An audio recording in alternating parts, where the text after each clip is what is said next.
name's Rory O'Toole. And my name is Matt Schultz. And this is How to Be, the podcast where we discuss ancient wisdom, modern hacks, paperback self-help books, and pithy platitudes, in the hopes of figuring out the best way to live this one precious and wild life. Marriage. Some say it's a source of joy and love and mutual support. Others say it's an antiquated and sexist ritual. Join us, two unmarried spinsters, as we discuss marriage.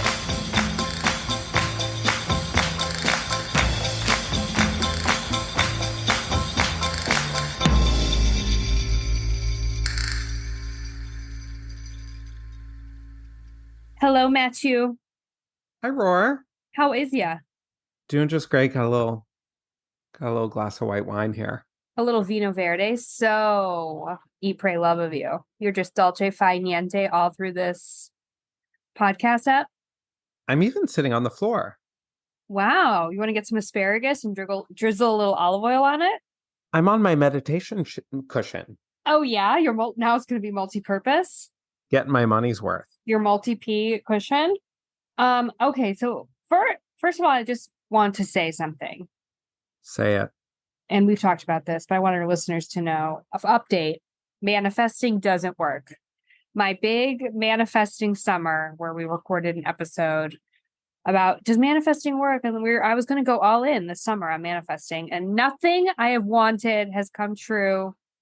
I did not end up at the Taylor Swift concert, among other things. Yeah, nothing I've manifested has come true either. Mm-hmm. I'm farther away, if anything. Well, me too, because now, it's over with Taylor. I mean, she has some more dates coming up in like Indianapolis and Miami, but come on. Yeah, go to Des Moines. Make this happen. Well, I tried to sign up to get pre-order tickets for Taylor Swift. So I was like, oh, this is how I'm going to go. And they're like, sorry, you didn't get him. Oh, like, there's okay. It doesn't work. Manifesting doesn't work. And you know what? I'm not going to try. For a while, I was like, well, maybe I didn't do it right. Or maybe the universe is trying to tell me something. I was trying to make manifesting work that didn't work. But no, manifesting should be simple. If it's simple, or it isn't. Because there is cause and effect in the world. And so something's going to happen. Either I'm not going to go or I'm going to go. The only way manifesting works is if I went. Yeah.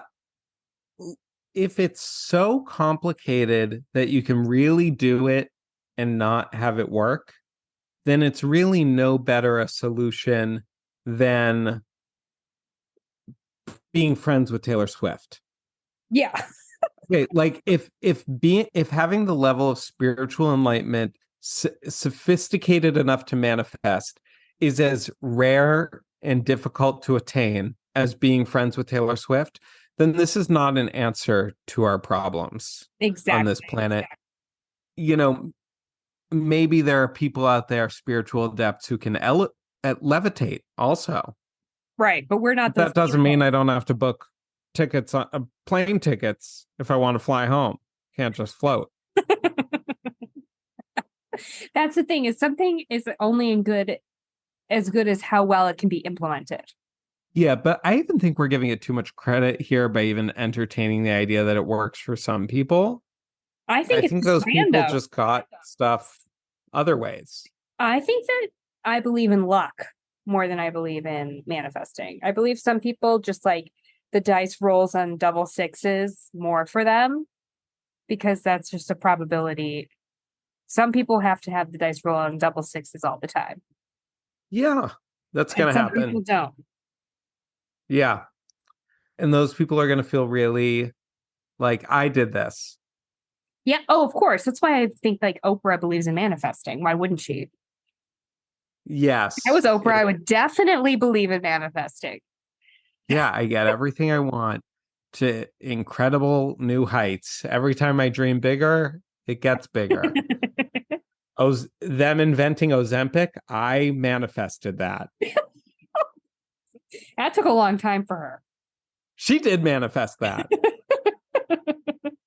It's even called Ozempic. A little the gods like to sign their work. Oh, that's pretty. Did Ed Sheeran say that?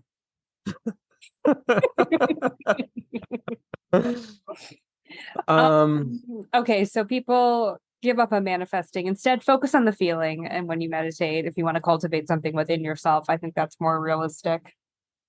yeah, and you know what, in the Mishnah it says, who is rich? The person who is happy with what they have.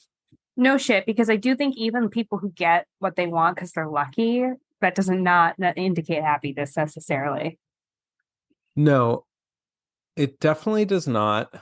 Um and yeah, I think if there's anything good about the practices involved in manifesting, I think it's good to like sit down with yourself and be clear about what you want and how to go about it, because sometimes we never take that time to do that, and you Absolutely. I mean, definitely won't get what you want if you're like really unclear about it and not making strides. But like any belief we have that this is magical, no. no. Sadly, unfortunately, no.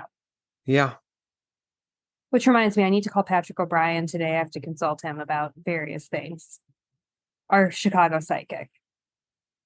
A psychic told my mom recently that I'm gonna make great monies in the future. I really hope that's true because you're so generous that I'll benefit from that. Yeah, I'll take you out for a nice meal. You definitely, that's all I want. You know, A family restaurant, a modestly priced family restaurant. you know, I follow this Instagram influencer. She's kind of a parody account, but she's also not. And she was like, just got engaged, and she was like, the number one thing I had on my list for speaking of manifesting, she wrote a list of all the things she wanted. The number one thing was I wanted someone who's charitable, and I instantly thought of you. I was like, someone with so little is you're so charitable. Yeah, I gave 50 shekels to um a person on the side of the road the other day. And then you had to stand up down the road to ask for 50 shekels.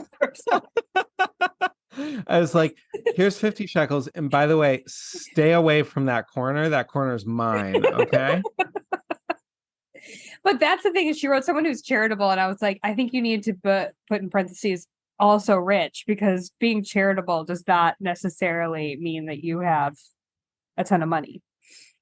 As Jesus said, the poor woman who put her only coin in the poor box gave more than the rich man who put hundreds. Did Jesus say that? Yeah, there's a story like that. I don't. It's nice. Nice. Anyway, any other cold open you have? Well, I did have this little thought. As I told you, I'm watching Outlander again. Oh, yes. Everyone if you're not watching it, go to season 1. Season 1 and 2 are excellent television. Excellent TV. So good. I'm in season 5, less good. But I was thinking about horses and stables. You're a horse, you're being ridden somewhere. You get there, they park you. Now you just have to stand there forever. Well, I mean, yeah, it's kind of like with babies too. They don't have to stand. Oh, well, they have to stand the rest of their lives. Yeah.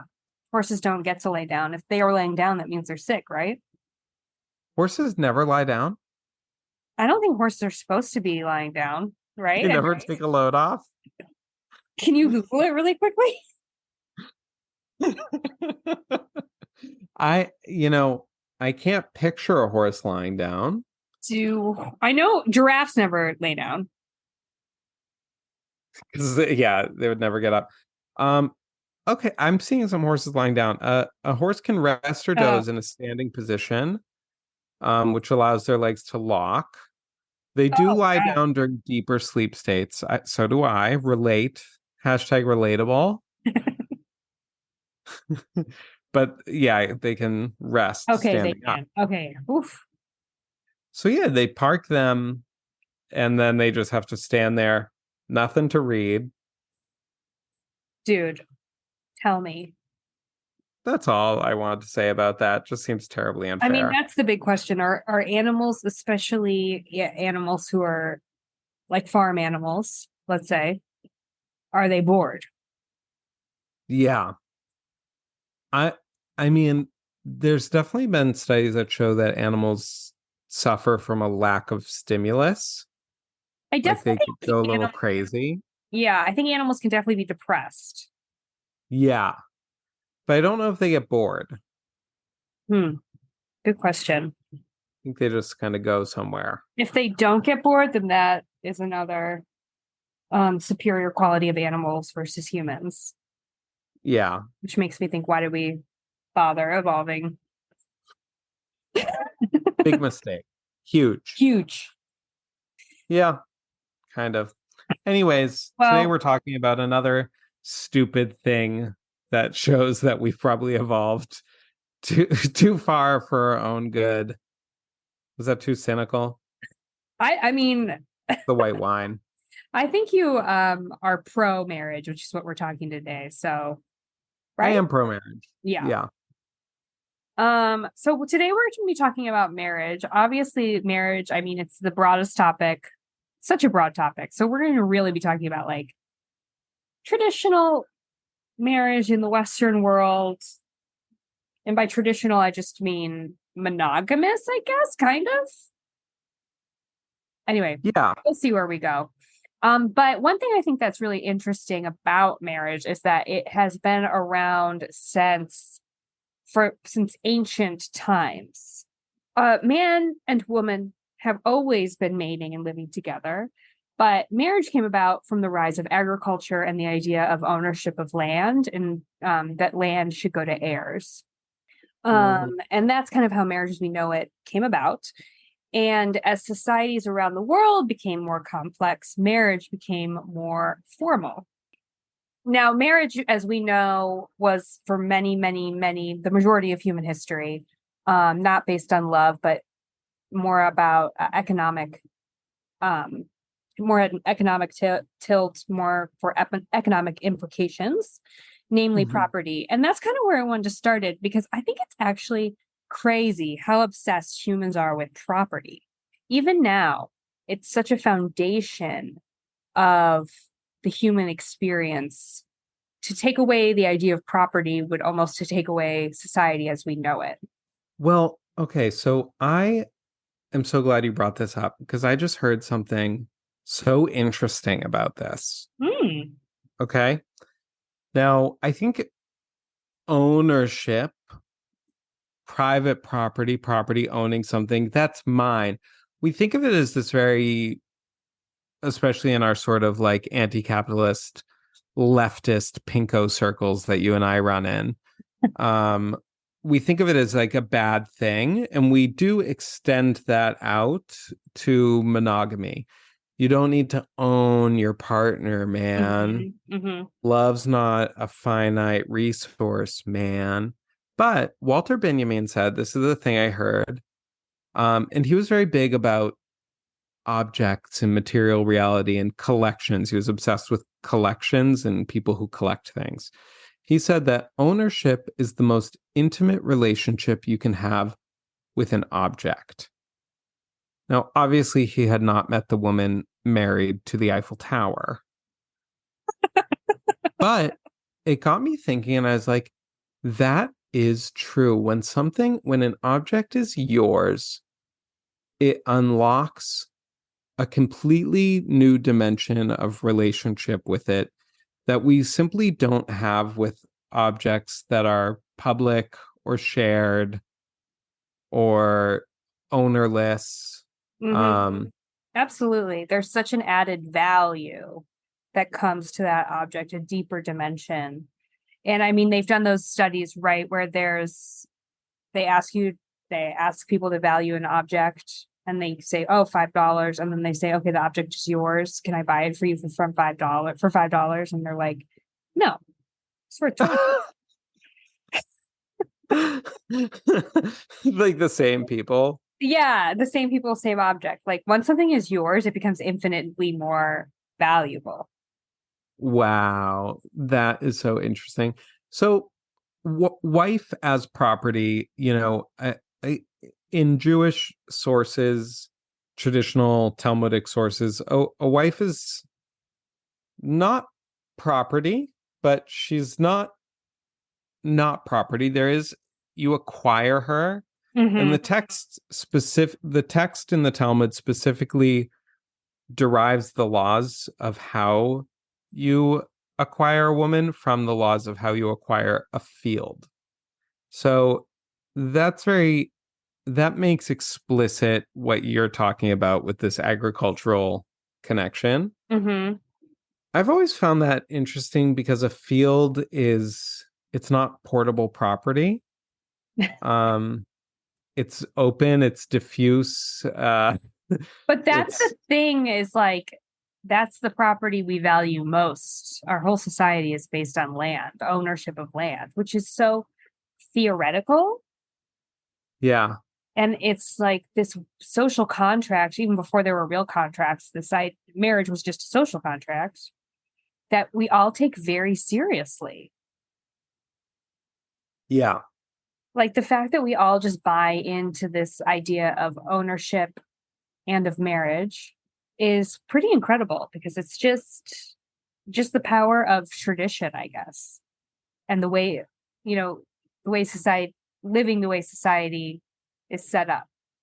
And that's why I think it's interesting when people are like want to, like you said, do away with the idea of property ownership, you know, monogamy, because I'm like, oh, I don't think maybe people understand the implications of that. It's so enormous. It's so enormous. And yeah, I don't think people fully grasp what it would mean to live. I don't know. People have done it, like in the kibbutzim in Israel, the kibbutz movement. Like even children, there was really no private property, and I think there's a reason why that movement failed. It it required extreme ideological devotion. So the first generation who came up with the idea, they were very devoted. The second generation, a little bit. Third generation was like, I want to move to the city, or like, oh, if I have this great business idea, I don't want to just share it with these randos. Like this like privatized capitalist economy prevailed. And I'm not trying to say like capitalism is the natural state of man, because I don't believe that. But I do think that Well, what I think is the natural state. ownership is. Do you? I think more has to do, maybe, I don't really know about that, but for me, it more has to do with going with the grain is the natural state of man and not living in opposition to it. Maybe, but that was the grain for these people. That's how they grew up. That was all they knew. I And guess that was a lot of the society for a while. That was a big part of the society for a that's while. true. That's true. But it's still a small part of the actual big society. That's true. I think a desire to have mine, say this is mine and this isn't, does have some sort of, I think it's one of our first things we feel as kids, and Mm-hmm. even like dogs have it, like Yeah. this is interesting. I mean, the marriage discussion just quickly became the Property. ownership discussion, because I that's what it know. is. It's a mutual ownership. Yeah, it really is. And to go back to like the history of marriage, when I was researching it, I learned that the majority of marriage for most of human history was mostly just a family affair, and it wasn't necessarily contractual, like in a formal way, where the state was involved. But then, or even religion. But then because the church, especially the Catholic Church, was so and maybe you can enlighten us on the Jewish side of things, but the church was so anti-divorce, they sort of they eventually became more involved, and it became a formal ceremony that had to be done by a priest. Whereas before, they didn't have enough priests to go around to be marrying all these peasants. Hmm. And that kind of Okay. begs the question as to why did it ever become a religious thing? Why is marriage a religious thing? Well, for I think a long part of history, religion was just, I mean, at least in the Jewish world, religion was your state, like, Yeah. Yes. especially like until the Enlightenment, Jews just had like autonomy over their own, semi-autonomy over their own intra-communal Mm-hmm. affairs. So like the rabbinical court was like, yeah, it was your religious court, but it was where you got married and divorced and settled disputes. So like I think this line between what's religious and what's not religious is also very, very modern things. Mm-hmm. Um, but yeah, actually in the Torah does not talk about marriage. Oh, really? Yeah. Like it says like when a man takes a woman into his home, Mm-hmm. and it talks about sending her away. You sometimes, and those later evolved into concepts, and the rabbinic authorities claimed that this was always the case, but they evolved into concepts of taking means marriage. That's what Mm. they, and sending away means divorce. Mm. But it doesn't seem like it was always the case. It seems like you found a lady, you dragged her into your hovel. But did you have to ask the dad, the hot father? Was it like a transfer of Yeah, property? and you had to give him some silver. So you give him silver, and does she come with anything? A goat? She, I don't know if this is in the Torah or if this is only later, but eventually it becomes that she comes in with property of her own, Mm-hmm. which can only be inherited through her line. Okay, that's kind of If what like he takes another wife, that's kind her of sons can't inherit it. what the Greeks were doing, which Mm. I learned Greek and Roman marriage practices really informed Christian marriage practices, the church's marriage practices. And one of those practices was monogamy, which is why we don't live in a polygamous society, really, the Western world, Okay. because they were monogamous. Greek and Romans were monogamous. Were Jews monogamous as far back? Um, Jews were not formally monogamous until later. Mm. Like polygamy was allowed. Hmm. But it seems like it was frowned upon pretty early. And I looked and I was like, why are we a monogamous society? A society that values this society that values women only as property, not only as property, but what do they value women only as property? That was my question, sort of. And I guess it had to do with how Romans and Greeks, because of their emphasis on just the way their philosophy was more egalitarian. So they viewed Mm. women as, not quite. I think that's where women have been throughout the history of the world, like not quite a cow, not quite a person. That's what the Britney Spears song should have been. Not quite Not quite a a cow, cow. not quite a person. Well, there's actually this great academic essay exploring the what is woman chattel or person in Jewish law. Mm. And the answer is both, and it depends on her marital status. So the most person that a woman can be in traditional Jewish law is the widow or the divorcee. Oh, okay. Yeah, because her father has no say, Mm-hmm. her husband's out of the picture. Right.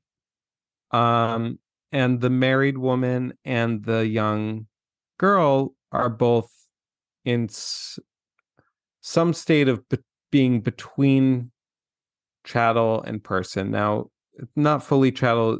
A woman has to consent to a marriage. She can say no.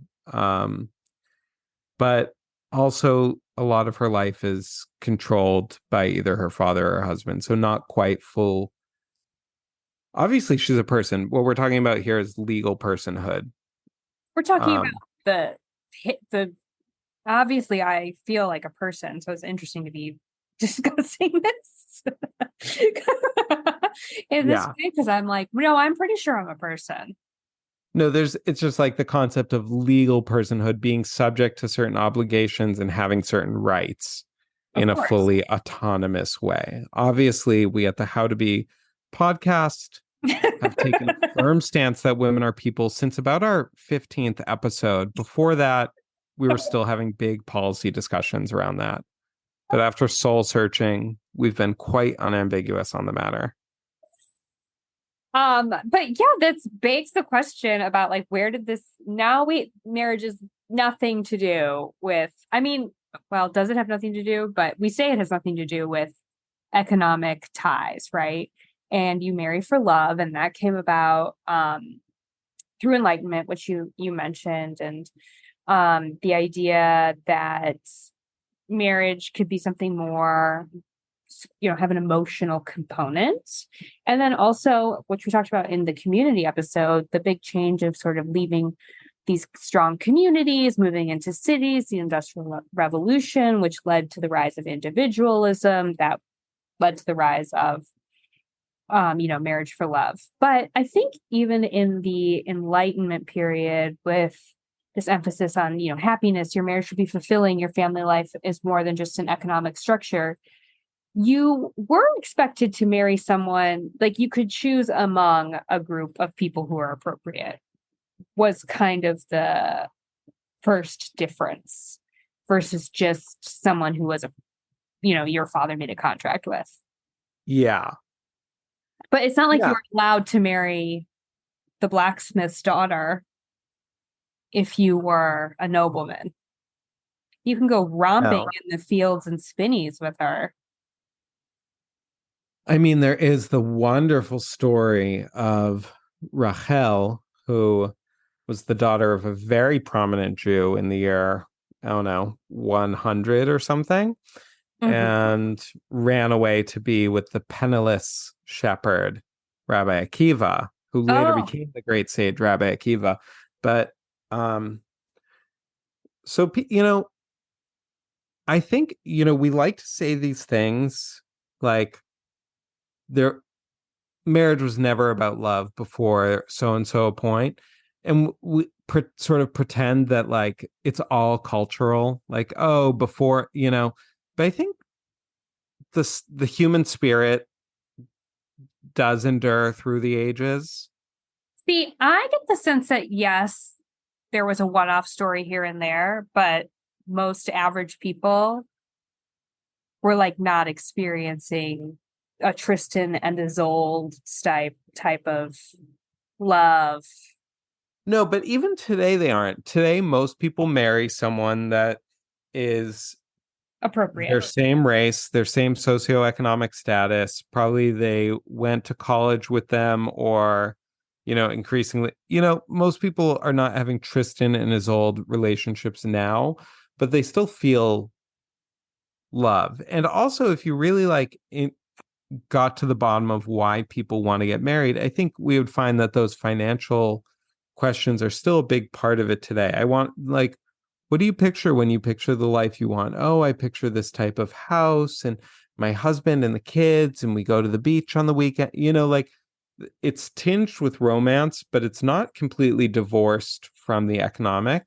And I think probably throughout history, it's like it was always sort of a blending of two. Like, like in the Jane Austen books, they're like, my every happiness depends on this going right. I think what they mean there in some ways is like, I want my life to go a certain way. Yeah, absolutely. But I'm not talking about Jane Austen. I'm talking about way before that. I think Jane Austen had the rise of more like romantic love. And then even before that, in like the high Middle Ages, formulation of chivalry and knighthood. I think that you're right.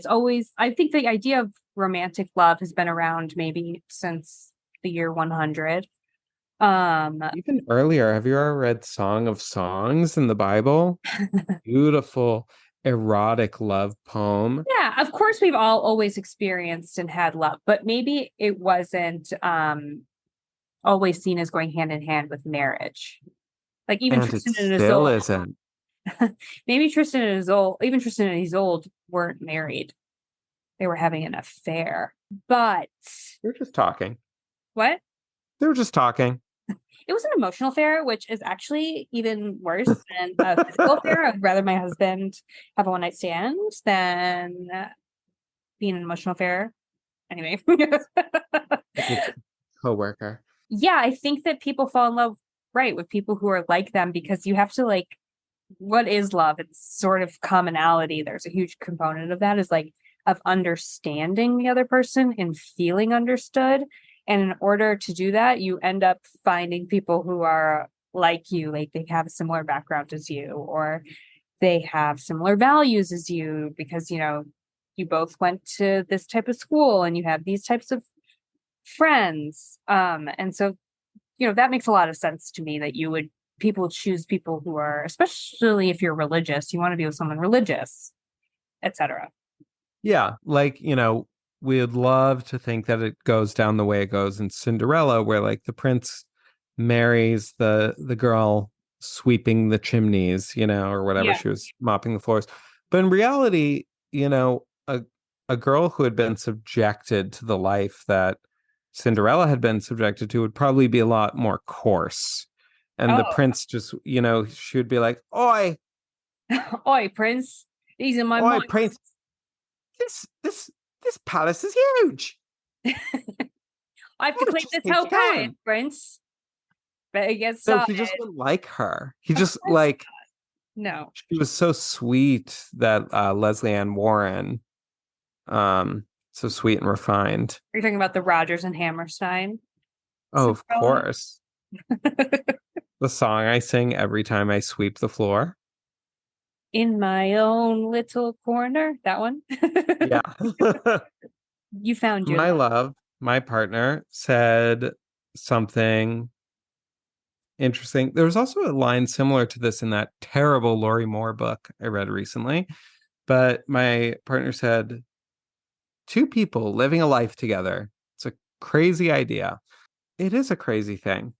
It is, and it's so universal. That's what I learned when I looked into marriage. Like every culture since almost the dawn of time, save for this one culture in China, this one small group in China, has marriage.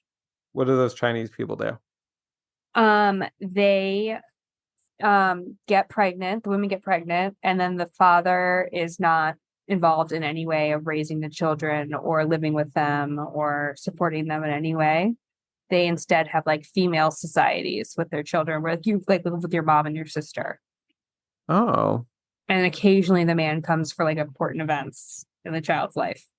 how do you feel? How does that sound to you?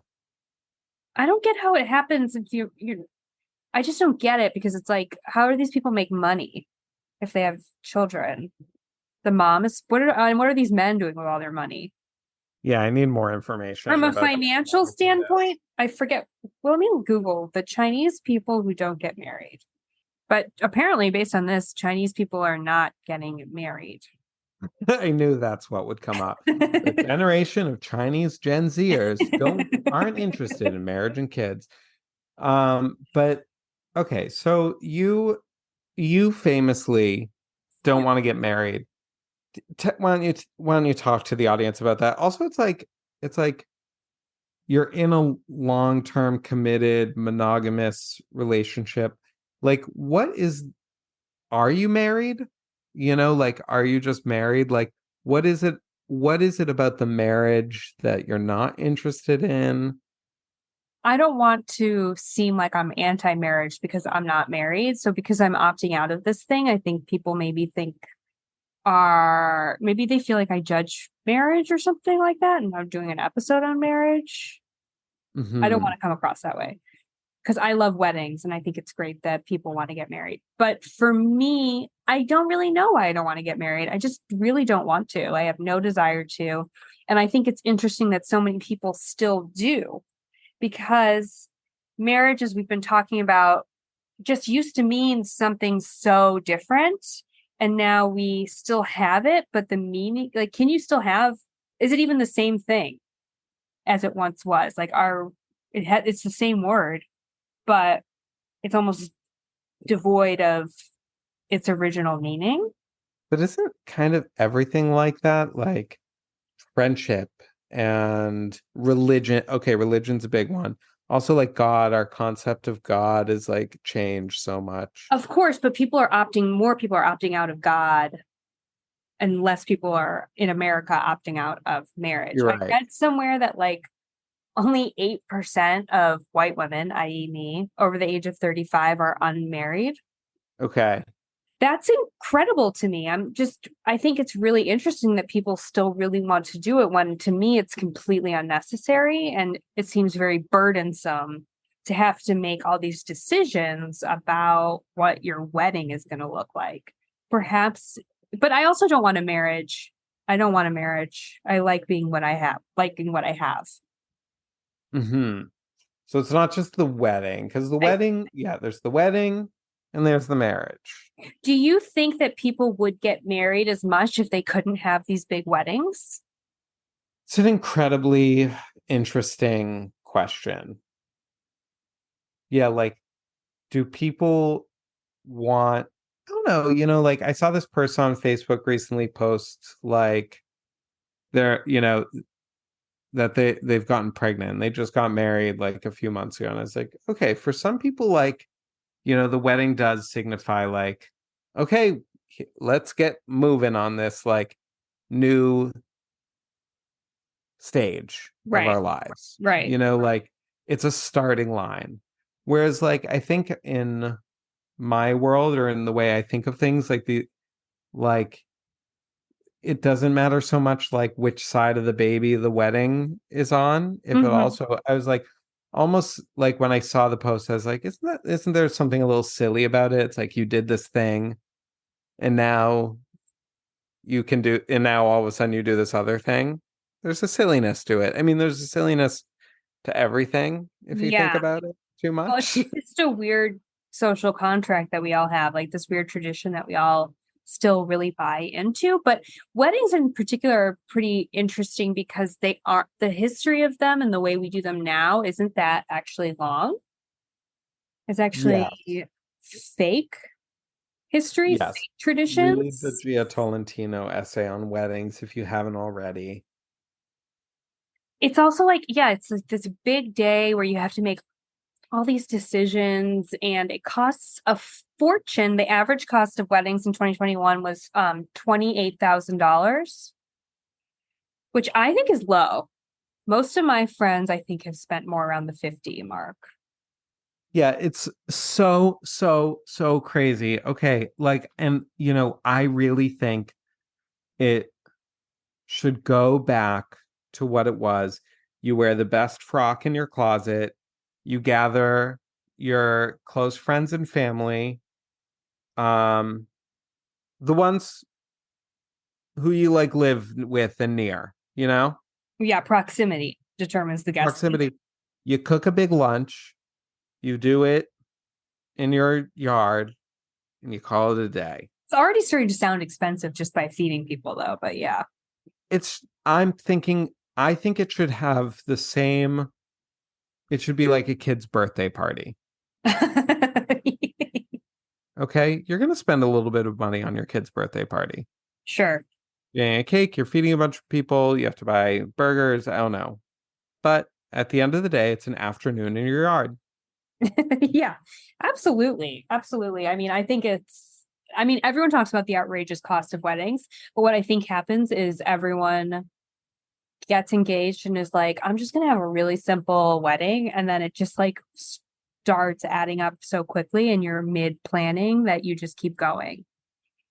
It's like you're in Yeah. a delirious state of like spending insane amounts of money and you don't, if you take time to reflect, it won't happen. So you just keep rolling with it. Yeah. And like each partner might have like different things where they consider the extravagance to be and what they consider to be like the part that can be sacrificed. Like the woman might want a really nice dress, because women like dresses. Sure, made out of paper. Yeah. But the man might say, like, I don't want a small guest list. I need my boss, my bros, My frat bros, my my frat high bros, my school hot yoga bros. teacher. I don't know who this character is, but he does hot yoga and he's connected with his teacher outside of class. Yeah. Do you know what the average cost of a funeral was? How much? 7,000. Yeah, so the funeral is higher than the kid's birthday party. I think that would also be a reasonable place to get this thing to. So what do you need for a funeral? You need you have a special place. You got a little hall.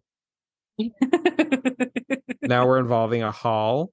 Now we're involving a hall. You're involving a church basement, a church gym, Yeah. a rec That's center. gonna and there's more people that you're feeding. Yeah.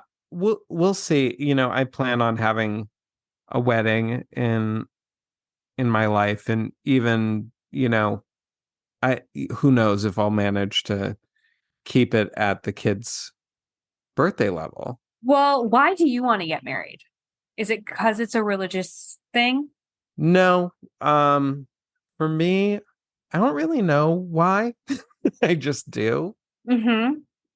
I just do. I just feel like I want to. Yeah, I do not have a good reason for this. See, I don't think I have a good reason to not want to get married. I just don't. I don't want to get married. Yeah, and maybe that's what it boils down to. You just want to or you don't. I think weddings are really nice. I like weddings and I want to have one. Yeah, I like weddings too, and I actually do really like going to them. Great time to see people dress up. I love to dress up. I just don't want one, even though I actually enjoy being the center of attention. I'm going to a wedding soon and I really need to try on my suit like tonight. I'm like, do I have to go on a crash wedding? I can't afford a new suit. Wait, so you have to do something after this podcast, and I have to call my psychic. Okay, you're gonna try on your suit. I'm gonna call my psychic after we're done recording. I'm scared. So the other day, did I tell you about this? The kid on the elevator? No. I was No. riding down the elevator and the door opens on like not the bottom floor, someone else is getting on. And this little kid with his mom get on, and the kid sees me and he goes, ah! Okay. And then he was so sweet. He goes, sorry. I was scared. I thought you were a monster because big. Oh. And then his mom was like, very big. What? They weren't like native Hebrew speakers, so I'm like, They don't mean giving- fat. They do not mean fat. You're a 6 foot plus man. You read tall. because big. Now I like hear his voice ringing in my ears Because every time. big. You don't have a husband. You don't. Sorry. And he was just so polite. Sorry, I thought you were a monster.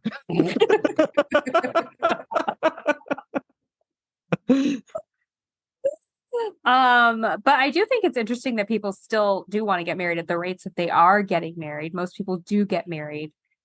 But I also like marriage because it's kind of Lindy, and I'm sort of anti getting rid of things that we have as humans have been doing for a really long time, even if I'm not going to participate.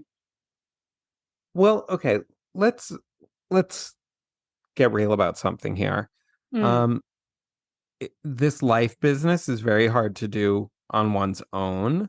Mm-hmm. So I think partnership is tried and true. Like we need this. It is not good for man to be alone, as the Bible says. And well, of course, we know that it's true that men are healthier if they're married and women are unhealthier if they're married. yeah. What does that say, Matt? So It says that all women should aspire to be cackling, childless stand-up comedians like Chelsea Handler. she's looking good. She is looking good. So yeah, I think partnership is good for humans, and I think that it's such a a kind of, as I said before, it's such a radical thing, two people living a life together. That I think it requires an extreme level of commitment and dedication Hmm. to make it work. But I would say that I'm pretty committed and dedicated sans the contract. Yeah, I'm thinking about it. Like I'm not thinking about whether or not you are or aren't. I obviously think you are. But like, does the contract do anything? Well, I'll tell you what the contract does do in Jewish law. In the early, but again, this is no, some of this still applies today. It gives you legal protections. Hmm. Oh, it definitely, absolutely. I mean, that's still the case in the law. Yeah, it gives you legal protections. It makes sure that if you bring a child into the world through this partnership, that, like the father, I mean, I guess you can have like child support and paternity, but that's pretty recent paternity tests. Anyways, women are sometimes vulnerable in this society, and the Well, that's the interesting contract thing is that stipulates what she's owed and what she gets. that's the interesting thing about marriage for women. It's like this deeply patriarchal a union that does not favor their interests, but it favors their interests more than not being married somehow. Um, I don't know. Does it not favor their interests? Well, Mail ticket lady. I don't think it really does favor your interests historically.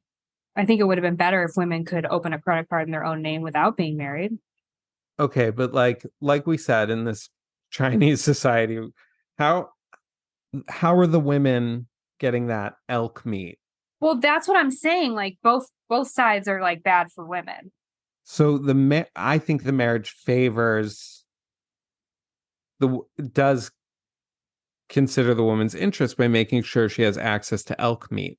Sure, but it's not as favorable for men. It's way more favorable for men to be married Men can get their own elk meat. historically. What do men need that they can't get from each other? Oh, says you. So you're saying marriage isn't patriarchal or doesn't have any downsides for women? I'm not saying it doesn't have downsides for women, but I think a huge part of its purpose is, For women to I have think, elk meat? yes, to create a partnership based on mutual interest. Yeah, but I think that women were always getting the short stick end of the stick in life, as in and therefore in marriage.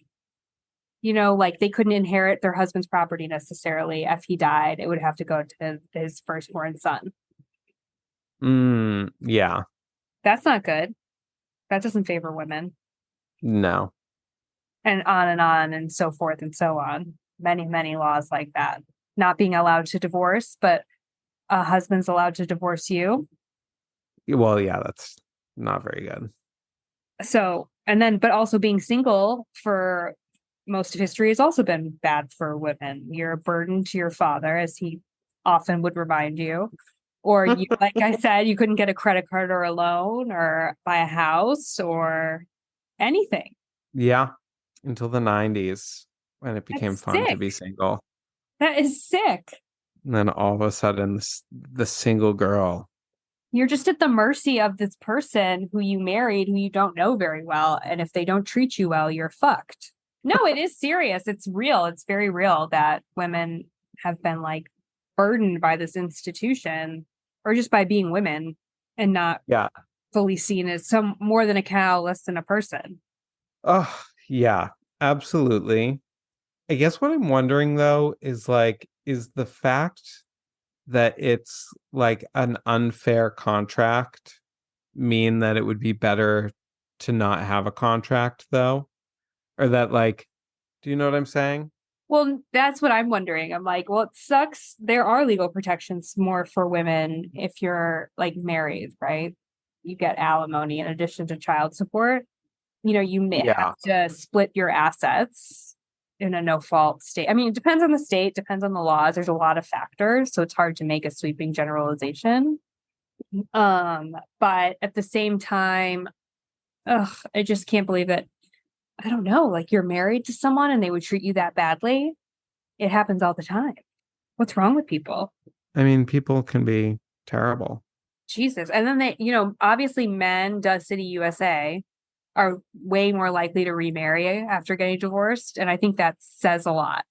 Don't you? Yeah, the woman is like not gonna do that again. Yeah. I mean, my mom always says if there's a divorced woman who gets remarried, it means they weren't married long enough. Interesting. Yeah, it's like Charlotte in Sex and the City. But, tired of being a momager for Rock yeah. and a maid for Lily. One thing so do you think people would even get married? Nowadays, we're modern. What if divorce didn't exist, but marriage still existed? Would people get married? No, absolutely not. Absolutely not.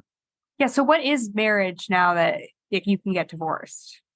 I also don't think people should be getting married according to Jewish law anymore either. That's my belief as a future rabbi. Oh, okay.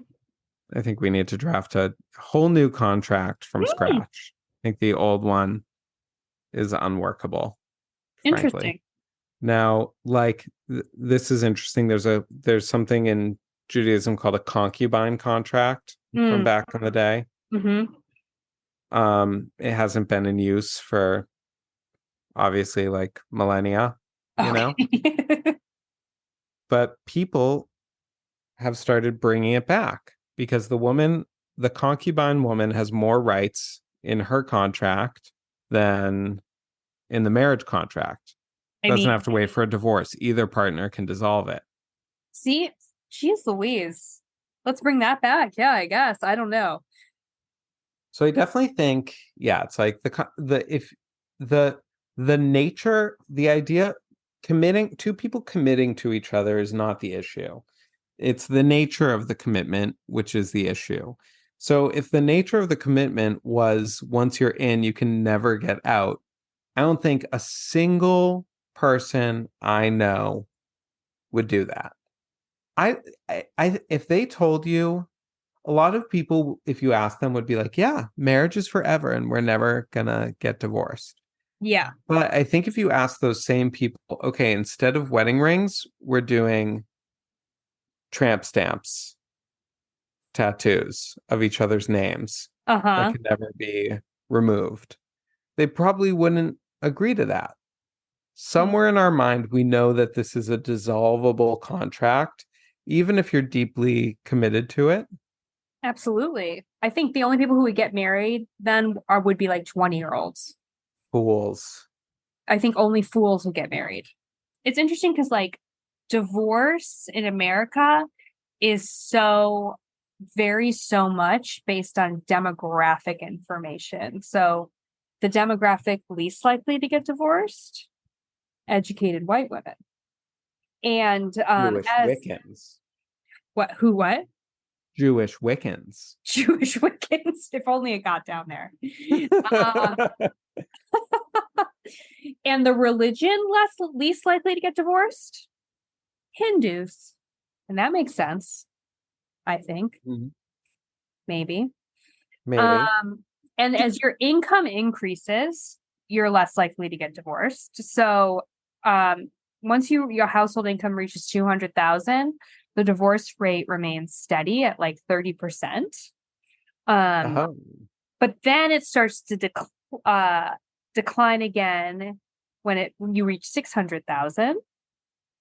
And then it becomes 25%.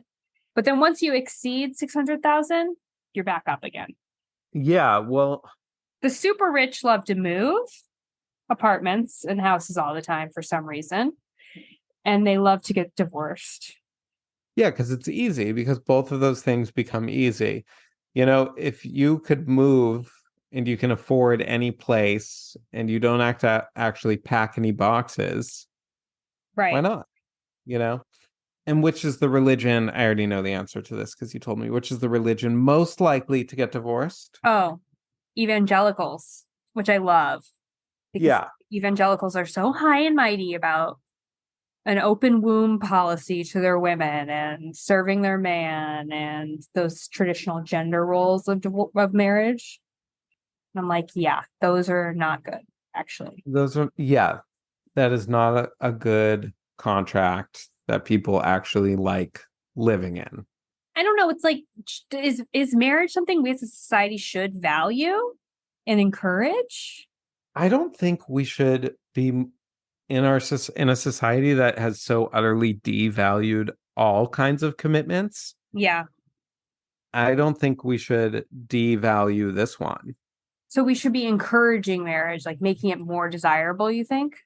Yeah, I think I think as a society we should make it more desirable. It's already pretty desirable. You got to have a big party, you get all these gifts. See, that makes it undesirable to me, but yeah. You get to stay in the big room when you go on vacations with your friends. That's if you have kids.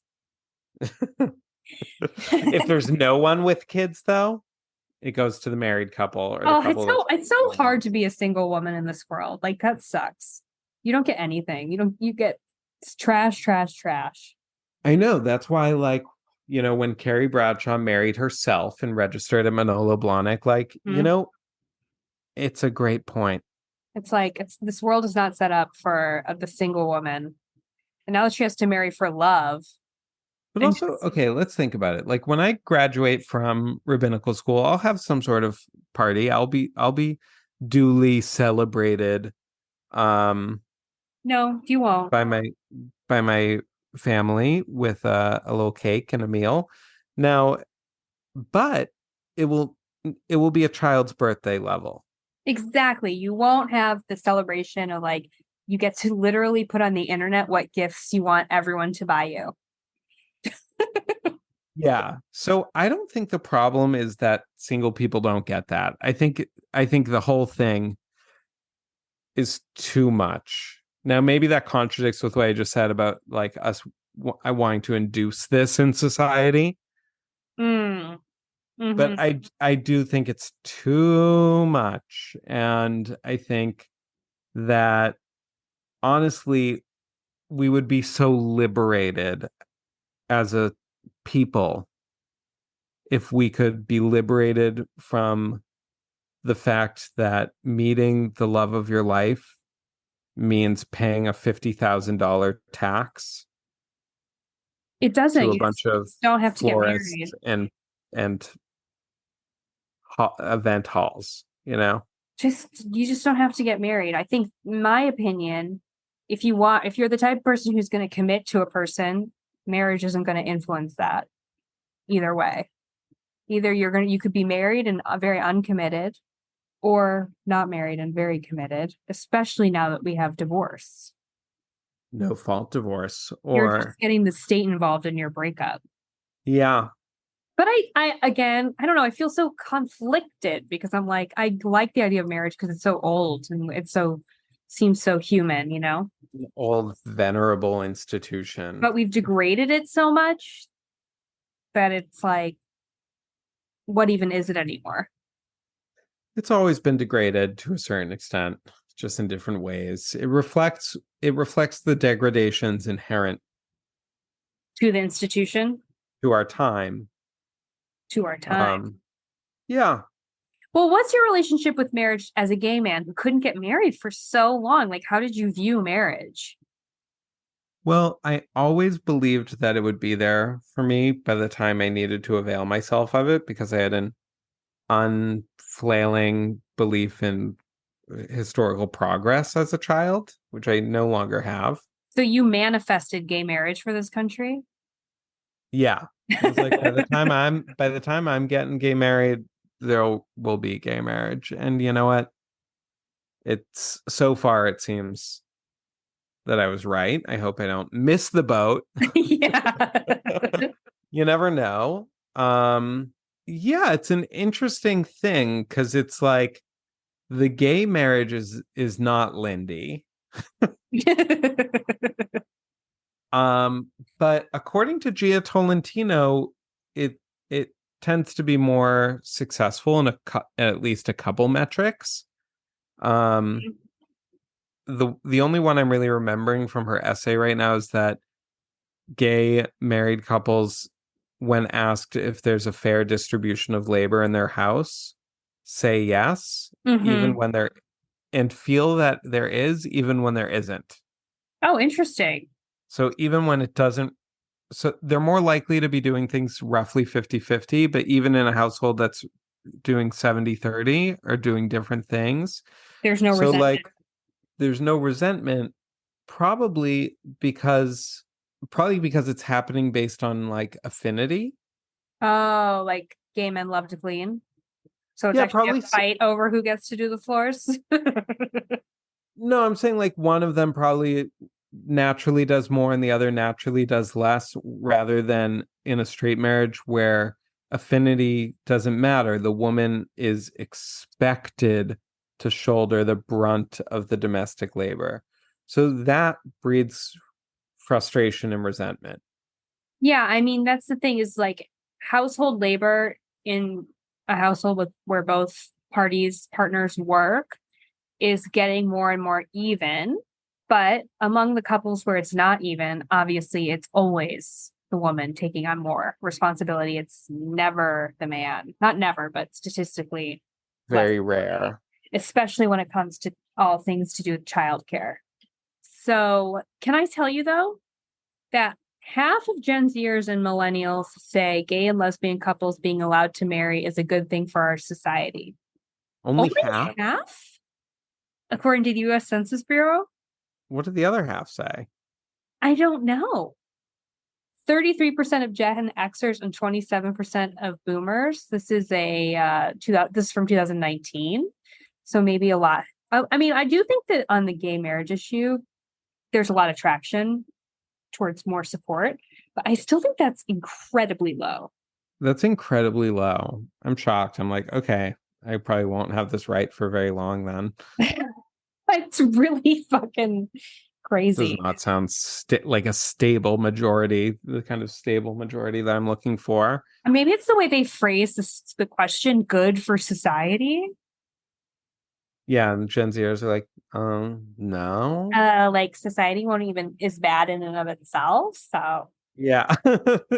Let's I don't hope that's the reason. But also, like, other studies say that, like, 110% of Gen Zers identify as LGBTQ. Yeah, you're right. So surveys are fake. Well, they're only as good as the questions and the sample group. The truth is unknowable. Okay, so what do you think, Matt? Anything more you have to say about marriage? I would say don't be afraid to own and be owned. You know, like in Breakfast at Tiffany's, she doesn't want anyone to put her in a cage. Mm. But the message is no, that's what love is. It means two people belong to one another. Yeah, I would say I am pro marriage if you want to get married, but you really don't have to. I am fascinated why some like more people aren't like me. Like I don't know very many people in long-term relationships who are like not on a marriage track. Yeah, I think we're lemmings also. Yeah. This is my new theory, is that there's actually no such thing as counterculture. Like we're all doing this exact same thing and we just use different words and we maybe style ourselves a little differently, have different sensibilities, but we're all doing the same thing. Pasta, Yeah. we're eating pasta, we're getting married, Yeah, except for Sam hates pasta. we're We're not sleeping at married. night. We're sleeping. No, I completely agree. I'm all about monoculture. Don't get me wrong. But that's the interesting thing about me. I love being normal and doing the same thing as my neighbors. And in many ways, in practice, I am. It's just I don't have a certificate for it. Yeah. Yeah, you're doing the same thing too, really. Yeah, I absolutely am. I'm surprised that so many people want the certificate. I find it interesting. Yeah. And you know, there's another phenomenon here in Israel where all marriage has to take place through the central rabbinate. Oh, There's no secular marriage. oh, And secular people hate this. It means you have to, it's can be humiliating. You have to jump through hoops for them. Mm, If you're not religious, you don't want it. But there actually is a secular option, but it's not called marriage. It has all okay. the same rights. Okay. Any two people can do it, and it's not called marriage. It's just like you are legally obligated to each other and you have certain rights. No one does it. No one is interested. That's so interesting because Sam and I looked into that. Like if we can get a civil union, Yeah. and we can't in California. Mm. You have to be married or you have to be over 65 to qualify for a civil union. Yeah, and my friends, when I asked my friend about it, because I actually have one friend who did it, and she's like the only person I've ever heard of doing this. Mm-hmm. And she said, people want the little M on their ID card. Oh, that's on your ID in Israel. Yeah, married or single. Yeah. Oh, wow. That adds a whole other level. Yeah. Wow, that's really interesting. Yeah, people want the M or they don't want the M, like me. Like I'm like, oh, I get civil union. Like the word Yeah. carries a lot of meaning. Yeah. It's a question of semantics, I guess. Yeah. I think it should all be civil unions. Completely agree. Completely. And marriage can be should like what religion your only. church. Exactly. Yes. Exactly. Yes. A A sacrament. sacrament. Yes. Yeah. And then you dodge so many questions. Like pretty soon we're gonna have a big public debate in America. I don't know when it's gonna happen, but soon, about multiple marriage. It is coming down the pipeline at us. Mark my words. No. I don't want to have that debate. If this was civil unions, then sure, let anyone do it. You could have a person, two elderly sisters who never took a husband but want to inherit each other and each other's cats, you know? Oh my gosh. Well, I will say that's another Two best friends. we can be grateful for the Catholic Church for. I know we talk, there's one thing we're not grateful for, but they were really big proponents of not marrying your family. And that's one of the reasons why we don't. And I am grateful for that. Yeah, I think thankfully, I don't think that's coming down the pipeline at us. Except for what you just said, two sisters who want to inherit each other's cats. Well, I'm saying I think any two people should be able to legally say, basically, this is almost like an upgraded in case of emergency contact. Oh, see, that's not what I'm saying. I'm saying handle that in your will. Put your will together if you want your sister to inherit your cats. This is romantic partnership without. Okay. Yeah. So in your system, the civil unions, it couldn't be two best friends who decide that this is the relationship I want in my life. Well, I'm not going to get too into people's bedrooms. I just think it can't be family members. If you want to have a sexless marriage, even, I don't care. You're right. Many family members is a bad idea. Just so everyone knows, when I said that, I was not imagining that the sisters were romantically involved. Two old spinsters who decided this is it for us. Or sexually involved. They're just sisters. Does everyone understand what I was going for there? Yeah, we get it. No, I think we get it. So yeah, I think I'm with you. Leave marriage to the religion. Very optional, highly optional. Yeah. Let's get a more civil, secular version of it. Yeah. That's pretty expansive. Pretty expansive. I think you should be able to have up to how many spouses? No, I'm here for monogamy too. I'm like the Catholic Church. Oh, then we're going to have the big public discussion. Well, and let me tell you, the Democratic Party is just going to get right on board with the multiple marriage. I'm anti-multiple marriage. I'm like, handle that in your will also.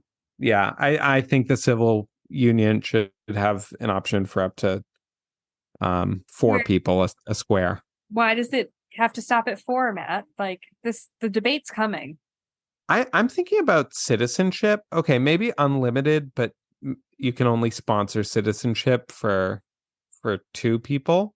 Otherwise, you could just be using this as a mechanism to just wildly import people. Especially if you could marry family members. It's not marriage, okay? I'm not Sorry, suggesting especially- marrying family members. See, that is not where I go. I think that's funny. That's where you go. Citizenship. I'm trying to think of what the objections might be, you know. So yeah, I say, you know, pick a number, 4, 3, I don't know, something. Okay. It just gets so complicated because it's like you're married to 2 people. What if they're married? What if they're married to 2 other people, but you're not married to those people? Oh, a chain marriage. Like we need, like this is a matter of logistics. I don't think that we as a society should be supporting complicated matters like this. Maybe you could have a closed loop amendment. Yeah, it has to be a keep it simple, stupid policy. No, I think a marriage, let's say this is how you solve that. You can only belong to one marriage, and a marriage can have multiple members. Okay. Or you can only belong to one union, and a Okay. union can have multiple members. We'll see. So obviously marriage, you know, it's fraught. It's fraught. It needs an update. I think that's what we think. Yeah. But God bless if you are looking for it. God bless. Yeah. Make the most of it. Talk to you later, Matt. Talk to you later.